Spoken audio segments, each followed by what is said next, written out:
పవన్ కళ్యాణ్ గారిని ఒక అన్న మాదిరిగా, ఒక తమ్ముడు స్థానంలో నారా లోకేష్ అన్న పవన్ కళ్యాణ్ గారి దగ్గర కాళ్ళు ముక్కి ఆశీస్సులు తీసుకున్న రోజే వాళ్ళ బంధం ఏంటో మనం అర్థం చేసుకోవాలి.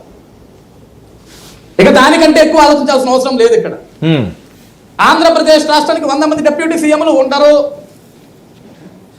ఈ కూటమి ప్రభుత్వంలో ఒక్కటే deputy CM, that is Pawan Kalyan. ఒకటే chief minister, that is Nara Chandrababu Naidu. కృష్ణార్జునులాగా వాళ్ళిద్దరితోటి నడుస్తుంది ఈ కూటమి ప్రభుత్వం. Okay okay right. సో వేరే కుట్రకోణ ఉండే ఛాన్స్ ఉంటుందా? కావాలంటే రెచ్చగొడతారా? ఈరోజు ఒకటి సార్, ఈరోజు టీడీపీ నాయకులు కొంతమంది మాట్లాడారు, దానికి జనసేన నాయకులు కొంతమంది వాళ్ళ భావాలు చెప్పారు. ఇక్కడ యాక్చువల్గా ఈ రెండు పార్టీలు మాట్లాడుకుంటే పర్లేదు. ఈరోజు మూడవ పార్టీ మమ్మల్ని ప్రతిపక్షంగా గుర్తించండి అని ప్రతిపక్షం కోసం తహతహలాడుతున్న వాళ్ళంతా కూడా నేను చూస్తున్నా. వాళ్ళందరూ కూడా ఏంటంటే తెగ పోస్టులు అయిపోయింది, ఇక పవన్ కళ్యాణ్ పని అయిపోయింది. ఈరోజు